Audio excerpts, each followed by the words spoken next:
Antsika kakajio. Iresaka momba ny vanim-potoana ny maintsoatra na ny période de soudure ny fandarana antsika kakajio zao maraina izao. Mba ho fisinjovana ny mpiarabelona amin'ny vanim-potoana tahaka izao dia isy ny fihenam-bidy amin'ireo entana rehetra vita eto an-toerana ka manana ny marque label ny antsika amin'ny tranombarotra lehibe iray dia ny Super U manerana nosy izany. Ny SIM na ny syndicat ny industrie eto Madagasikara ny topo-kevitra izay niarahany asa tamin'ireo orinasa mpamokatra na industria malagasy. Mitondra ny fanazavana bebe koa mikasika izay ny talepanatanteraka eo anivo ny SIM vola narindra ravoavy. Amin'izao fotoana ao aorianan'ny fety izao sy amin'ny zava-misy eto amin'ny toekarentsika dia mijery manokana ny vahoaka malagasy sy ny mpanjifa ny syndicat des industries Madagasikara amin'ny alalan'ireo vokatra malagasy ny antsika satria dia misy zany ireo fampihenana vidin'entana mitondra marika malagasy ny antsika eny amin'ny tranombarotra. Izy ity anombohana azy dia miaraka amin'ny tranombarotra U misy 10 izy ireo manerana ny nosy 7 eto Antananarivo ary 3 any amin'ny faritra Tamatavy, Antsirabe ary Majunga. Ny antony ho fampidinana vidin'entana io mazava ho azy fitsonjovana ireo mpanjifa fa indrindra ihany koa dia hoentina ampirosiana ny malagasy tsy malagasy ihany anefa fa ireo mpanjifa rehetra mba hanjifa ny vokatra vita malagasy indrindra fa ireo mitondra ny marika malagasy ny antsika. Marina hoe ny mpanjifa no mahazo tombony voalohany indrindra fa ireo orinasa mpikambana atao amin'ny SIM ihany koa dia tombony lehibe ho an'izy ireo ny fandraisana anjara amina hetsika toy izao satria dia entina indrindra hampafantarana ireo vokatra malagasy mitondra ny marika malagasy ny antsika izay vokarin'izy ireo.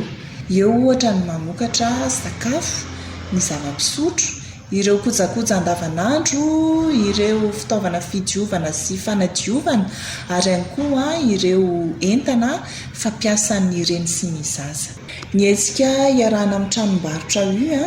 dia manomboka amin'ny alakamisy 13 ny volana janoary ka hatramin'ny alahady 9 febroary. Tsara ny manamarika fa mahatratratra any amin'ny 17 isan-jato ny fihenam-bidy amin'ireo entan'ireo. Mety misy antony manokana hoe ny Super U zany no niarahanareo ny asa amin'ity andiany voalohany ity dia ny tranombarotra U no miara-miasa amin'ny syndicat des industries de Madagasikara. Amin'ity andiany voalohany ity dia ny tranombarotra U no miara-miasa amin'ny syndicat des industries de Madagasikara sy ny marika malagasy ny antsika. Na izany aza nefa dia efa vita ny fandaminana miaraka amin'ireo tranombarotra hafa manerana ny nosy satria ny hetsika dia ezahana ny simity hetsika fampidinana vidin'entana malagasy ny antsika ity mandritra ny taona. Amin'izao aloha dia miaraka amin'ny magasin U isika amin'ny volana manaraka sy ireo taona manaraka dia ho ampafantarinao ihany izandray no tranombarotra afahantsika misitraka izany. Ny azo antoka dia tsy mijanona amin'izao isika fa mbola hitohy ity hetsika ity ary mazava ho azy manerana amin'ny Madagasikara hatrany no ezahana misitraka izao hetsika izao. Orinasa manodidina ny 12 eo no mandray anjara amin'ity hetsika voalohany ity ary vokatra na entana mitondra ny marika malagasy ny antsika isan-karazany, izany hoe 80 karazana mahery no mandray anjara amin'izany. Ao ohatra ny orinasa Ecoclean izay mpanamboatra ny marika Best, ranon-tsavony fanasana vilia, ny Abibo izay mpanamboatra ny Cosmoly, ny Omeo Pharma manao ireny sakafo koba-mbazaha, resaka déodorant izay fampiasantsika andavanandro, ny orinasa JB sy ny Socolé dia mandray anjara mavitrika ireny biscuit sy koba farilaka ohatra ny biscuit Frego ohatra. Ny orinasa malagasy mpanamboatra lafarinina izay tsisy vina amintsika ny yaourt Yoplait ary eo ihany koa ny salon mpanao ny paty matsiro salon ny café salon savon tropical mpikambana ato amin'ny sim izy ireo no mpanao ireny savony nosy ireny andray anjara ihany koa izy ireo ny SDOI amin'ny famokarana ny vovon-tsavony Vaoline ny Somapro dia orinasa malagasy manamboatra ireo vokatra Impec rano fanasana tanana misy ireo rano-tsavony fanasana lovia sy kojakoja maro samihafa farany nefa ny lehibe indrindra ihany koa dia ny Star ary amin'ity hetsika iarahana ny tranombarotra io ity dia mampidina vidiny Caprice Orange izy ireo eny amin'ireo tranombarotra io rehetra manerana ny nosy manana ny toerany goavana izy ireo eny amin'ny tsena ary isan'ireo vokatra tena ankafizan'ny malagasy irariana ny tohizan'ny fanjifantsika malagasy ireo vokatra vitantsika eto an-toerana ireo voalohany indrindra hoe ireo vokatra mitondra marika malagasy ny antsika vokatra azo antoka satria mandalo fitsiriana sy fitiliana avy amin'ny Bureau des Normes de Madagascar izy ireo voamarina ny fanjakana fa tsy mitera-doza ho an'ireo mpampiasa azy na mpihinana azy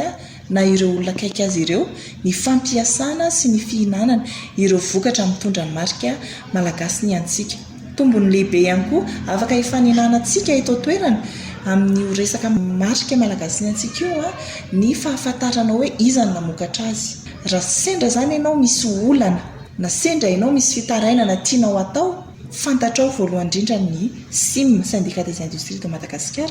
no tompon'ny marika label malagasy ny antsika azonao atao manantona SIM ary indrindra fantatra hoe iza le orinasa mamokatra azy satria eto an-toerana adika amin'ny teny frantsay hoe traçabilité mifanoatra tanteraka amin'izany ireo entana mitobaka eny an-tsena izay tsy fantatra hoe avy aiza na iza amin'ny manamboatra azy rehefa todiny tsy fahasahiranana ny mpanjifa mihinana sy mampiasa azy ireny dia miala maina tsy fantatra hoe aiza no tokony hanantona aiza no tokony hitaraina tombony lehibe ary farany rehefa mitombo ny mpanjifa ny vokatra mitombo arak'izay ihany koa ny tinady mila miakatra ny tolotra zany mitombo aza ny famokaran'ny orinasa ary rehefa mitombo ny famokaran'ny orinasa dia mila mampitombo mpiasa mazava ho azy ny orinasa rehefa mitombo ny mpiasan'ny orinasa mitombo ny fampidirana mpiasa ka noho izany mihena ny isan'ireo tsy hanasa izay zany raha atao sary tsotsotra ny hoe tombony amin'ny fanjifantsika ny vita malagasy ny SIM na ny syndicat ny industrie de Madagascar dia ivondronan'ireo orinasa mpamokatra na mpanodina akora ho azo amidy eny amin'ny-tsena ho an'ny syndicat des industries Madagascar dia tsara aloha ny mampafantatra fa tato anatin'ny herintaona izany hoe raha ianao jery-todika kely ny taona 2024 isika dia nisy fisondrotany be dia be ny fidirana ho mpikambana ato anatin'ny syndicat des industries de Madagascar isan'ireo mpikambana miditra ireo dia betsaka ihany koa no nangataka mba ho labelliser na mba azo ilay marika malagasy ny antsika amin'ny akapobeny mananika any amin'ny 900 mahery any ireo vokatra mitondra ny label malagasy ny antsika raha apatsahivoko kely dia ny label malagasy ny antsika dia marika omen'ny syndicat des industries Madagascar ireo orinasa mpikambana ato aminy marika omena ireo vokatra vita eto toerana zany izy io marina fa ny SIM dia tompony marika malagasy ny antsika fa ny fanaovana ireo dingana ara-teknika sy ara-kalitao zany hoe fanamarinana na audit de qualité énorme mba hahazoana io marika malagasy ny antsika io dia maleo tena tanteraka ny Bureau des Normes de Madagascar na ny BNM manao ireo audit ireo ka ny BNM no manome zany mampafantatra manapaka hoe tokony mahazo na tsy tokony mahazo ilay vokatra iray arakaraka ny valin'ny audit ao miditra lalina be mihitsy ny audit ataon'ny BNM manomboka any amin'ny fikirakirana ireo akora fototra mahatramin'ny fikirakirana ireo vokatra makany amin'ny fikirakirana ny famonosana azy ary mandrapatonga ny eny an-tsena ho eny amin'ireo mpanjifa sy ireo mpampiasa azy tombony amin'ity hetsika ty ihany koa dia afaka manararaotra ireo épicerie na ireo mpivarotra entamadinika mividy eny amin'ny tranombarotra ity ka afaka maka tombony izy ireo dia izay ihany koa no namarana ny fandarantsika tamin'izao maraina izao mamy razanakoto nanolotra ezany antsika kakajio